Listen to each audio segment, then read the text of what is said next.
a hablar acerca de algunos de los géneros literarios. Pero, ¿saben ustedes lo que es un género literario? Bueno, un género literario es una forma de clasificar la literatura según características comunes, como los temas, la forma, la intención del escritor, el estilo, etc. En general, y en un sentido muy amplio, podemos decir que hay tres grandes grupos o géneros literarios, que se dividen por la forma en la que están escritos. Por un lado tenemos la poesía. Generalmente la poesía está escrita en verso, se le da mucha más importancia al uso de las palabras, a su sonido, a su significado, al uso que le podemos dar a estas palabras como metáforas. Es un género mucho más íntimo y más expresivo. No hay un narrador, sino que es el mismo poeta, o yo lírico, como lo llamamos, el que expresa sus sentimientos, sus emociones, estados de ánimo, pensamientos, etcétera. Luego tenemos el teatro. Este género está pensado para ser representado sobre un escenario. Nace con la idea de ser expuesto sobre las tablas, ¿no es cierto? Este género está pensado con esa idea. Nosotros lo que leemos es el guión teatral.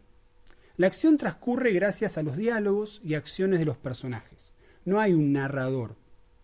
Y como está pensado para ser actuado, solemos encontrar acotaciones del autor sobre los gestos de los personajes, el vestuario, la escenografía, etc.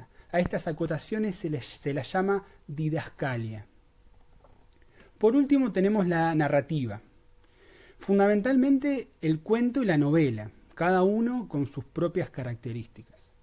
La narrativa cuenta una historia, una narración de eventos en los que se ven involucrados los personajes, ¿no es cierto? Generalmente se escribe en prosa, es decir, un texto narrativo, por lo que tenemos un narrador que es el que va a guiar la historia.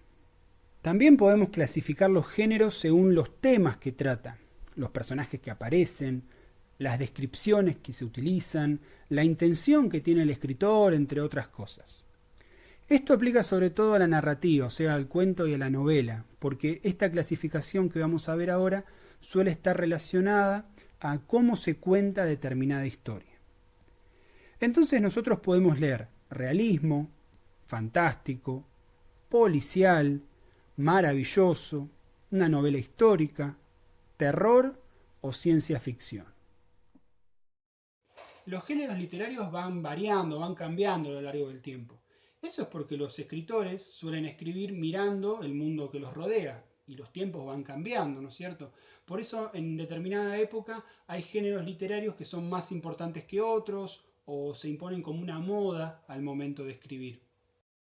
Pero ojo, no es que los géneros literarios son anteriores a la literatura. No, no es que vino una persona y dijo, bueno, voy a hacer una serie de reglas para escribir cuentos fantásticos. Entonces los escritores agarraron y siguieron esas reglas. No, es al revés. Son los teóricos literarios, los críticos literarios, los que observan la forma de escribir de determinada época, de determinado grupo de escritores o de determinado país y buscan puntos en común, características parecidas, formas de escribir parecidas, temas parecidos y los agrupan. Los agrupan para poder estudiarlos mejor. Pero a veces esto de clasificar determinada obra literaria dentro de un género literario es una cosa muy arbitraria que depende muchas veces del crítico o del teórico literario. Nosotros nos vamos a encontrar muchas veces con cuentos o con novelas que son muy difíciles de clasificar, que tienen elementos de un género y elementos de otro. ¿Y qué hacemos ahí? ¿No son literatura porque no los puedo agrupar? No, eso va a depender muchas veces de qué dice determinado crítico, qué dice determinado teórico, y muchas veces vamos a encontrar discusiones y opiniones diferentes, porque el escritor escribe, la literatura es un arte y no sigue las reglas, y muchas veces una obra no tiene características tan obvias que permitan agruparlas dentro de determinado género. Vamos a ver ahora las características de dos de los géneros más importantes, el realismo y el fantástico. El realismo es un movimiento literario que surge en Europa a mediados del siglo XIX. El realismo se oponía o nace oponiéndose al romanticismo, que era un movimiento literario también bastante popular en esa época, pero que proponía historias fantásticas e idealizaba la figura del artista. En cambio, el realismo buscaba poner la realidad frente a los ojos del lector, a través de sucesos verosímiles. Nosotros entendemos por verosimilitud o por verosímil aquello que aparenta ser verdad, que es creíble o que es posible. Ojo, cuidado, el verosímil no es la realidad, sino aquello que aparenta, ¿no? Que parece la realidad. Con eso, el realismo buscaba hacer una denuncia social o una crítica a la sociedad de su época. Para lograr su objetivo, el escritor realista utilizaba diferentes recursos. Por ejemplo, va a crear personajes que son comunes, propios de la época, que van a hablar como hablaban los personajes de la época que está describiendo. Esta forma de hablar nos puede dar información sobre la edad del personaje, su educación, su clase social, en qué época vive, etc. También y fundamentalmente en el habla van a aparecer muchas frases y palabras del habla cotidiana, ¿no es cierto? Inclusive insultos, malas palabras o deformaciones del lenguaje. Otro recurso que se utiliza mucho es el de las descripciones, ¿no es cierto? Con las descripciones, con la forma en que los escritores muestran el paisaje, las ciudades, eso colabora o ayuda a que yo me imagine un lugar que realmente podría existir, ¿no es cierto? Colabora con el verosímil. Otro recurso que utilizan mucho los escritores realistas es el de nombrar lugares que existen, ¿no es cierto? Imaginen que yo escribo un cuento que transcurre en la ciudad de La Plata y narro, ¿no? Bueno, Juan atravesaba Plaza Moreno en diagonal hacia la catedral. Y uno que vive en la ciudad de La Plata se puede imaginar ese lugar, ¿no es cierto? Bueno, eso colabora con el verosímil, ¿no? Colabora a aparentar la realidad. También aparecen muchas fechas, hechos históricos, pueden aparecer personajes que existieron realmente, etc. Algunos autores destacados del realismo, por ejemplo, Flaubert, francés. Tenemos a Balzac, también francés, Dickens, un inglés, Chekhov y Tolstoy, estos eran rusos. Para comenzar a explicar ahora un poco el género fantástico, les propongo una frase. Viejas como el miedo, las ficciones fantásticas son anteriores a las letras. Esta frase del escritor argentino Adolfo Bioy Casares nos hace pensar en varias cosas. Primero, es una definición de lo que sería el género fantástico. Y cuando dice anteriores a las letras, podemos pensar entonces que el género fantástico nace cuando la población no sabía escribir o todavía no se había inventado la escritura. Pero también dice que son viejas como el miedo. Entonces podemos pensar, bueno, ¿qué tan viejo es el miedo? Y el miedo es viejísimo. El miedo nace con el ser humano, ¿no? Es un sentimiento propio, intrínseco al ser humano. Entonces, las ficciones fantásticas nacen con el hombre, diría esta definición. Y podemos pensar que sí, ¿no es cierto? Que el ser humano, desde que se puede comunicar, siente la necesidad de expresarse, convive con el miedo, y esta convivencia con el miedo de alguna manera genera relatos que nos sirven de alguna manera para expurgar esta pasión, ¿no es cierto?, este miedo, contar relatos que nos ayuden a transitar un poco los miedos, los terrores, las cosas ocultas, las cosas que no podemos explicar, ¿no es cierto? El fantástico trabaja con esas cosas, ¿no? Esas cosas que son propias del ser humano. Por lo tanto, nosotros desde que nos podemos comunicar, nosotros como especie humana, ¿no es cierto?, nos podemos comunicar, nos comunicamos a través de cuentos, de ficciones, y esos cuentos son fantásticos, ¿no es cierto?, porque tratamos de a veces de explicar el mundo que nos rodea y un mundo que muchas veces no tiene una explicación lógica. Y nosotros tal vez tratamos de buscarle un sentido o un sinsentido a través de los cuentos fantásticos. Luego de haber reflexionado con esta frase de Adolfo Bioy Casares, podemos decir que el relato fantástico existe desde tiempos inmemoriales, cuando aún la distancia entre la realidad y la fantasía no estaba tan marcada, por lo que se creía en lo sobrenatural como algo cotidiano, algo de todos los días. Había mucha influencia de la superstición.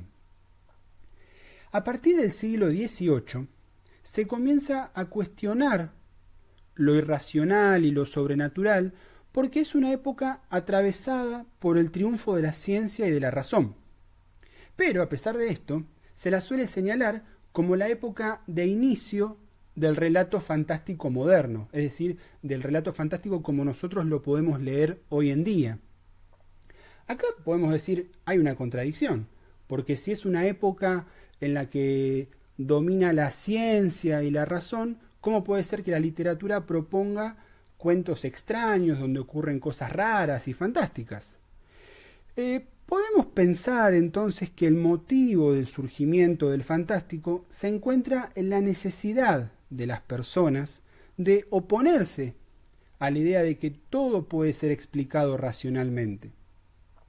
Es un modo de expresar las cosas desconocidas de la realidad, los sueños, los miedos, la angustia, el absurdo muchas veces que tiene la existencia, entre otras cosas.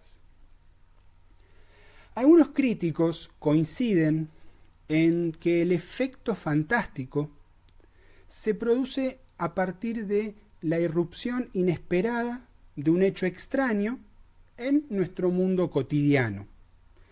Este suceso, este evento, no encaja dentro de las reglas de nuestro mundo. Es decir, los personajes van viviendo su vida normalmente, podríamos decir hasta cierto punto que es un cuento realista, pero va a ocurrir un hecho, un evento que los va a descolocar. No van a saber qué está pasando. Esa incertidumbre, esa duda, la podemos llamar vacilación. Es decir, un sentimiento de duda o de extrañeza acerca de lo ocurrido. Los cuentos fantásticos suelen recurrir a los mismos temas o tópicos. Muchas veces esos temas son bastante frecuentes, como por ejemplo la aparición de fantasmas o de espíritus. También muchos relatos tratan el tema del tiempo, ¿no? Un tiempo circular, un tiempo que vuelve sobre sí mismo, un tiempo que se detiene, cosas extrañas que ocurren con la medición del tiempo. Muchos personajes de los cuentos fantásticos suelen poner en duda si lo que están viviendo es sueño o es realidad, si están despiertos o están soñando. Eso es un tema bastante frecuente en los relatos fantásticos. También tenemos objetos que cobran vida, que aparecen por ahí caminando o adquieren características propias del ser humano. También aparecen animales que muchas veces adquieren características del ser humano, y eso es algo extraño. Muchas veces los personajes de los cuentos fantásticos dentro del propio relato se van a cuestionar si lo que están viviendo es una realidad o es una ficción. Siempre hablando dentro del relato, ¿no es cierto? Todo cuento es una ficción. Pero los personajes se van a cuestionar esto. Si están atravesando su vida en la realidad o si son parte de una ficción, ¿no? Es una cosa bastante extraña de pensar. Y por último, muchos seres raros aparecen en los cuentos fantásticos, como muertos que se levantan de sus tumbas, ¿no es cierto?, que caminan entre nosotros y que eso no está nada bueno. Argentina es un país que dio muchos escritores fantásticos. No hubo casi realismo en el país, no pegó fuerte el realismo en Argentina, pero el fantástico nos dio grandes escritores, como por ejemplo Silvina Ocampo, Jorge Luis Borges, Leopoldo Lugones, Julio Cortázar y actualmente una escritora como Samantha Schweblin. Vamos a tratar de sacarnos una duda, algo que muchas veces nos confunde: el fantástico y el maravilloso. ¿Son lo mismo? La respuesta es que no. Como vimos hasta ahora, en el fantástico ocurre un hecho, algo que nos descoloca, que rompe con las reglas de nuestro mundo. Lo que pasa ahí nosotros no lo podemos entender, los personajes no lo pueden entender, es algo inconcebible.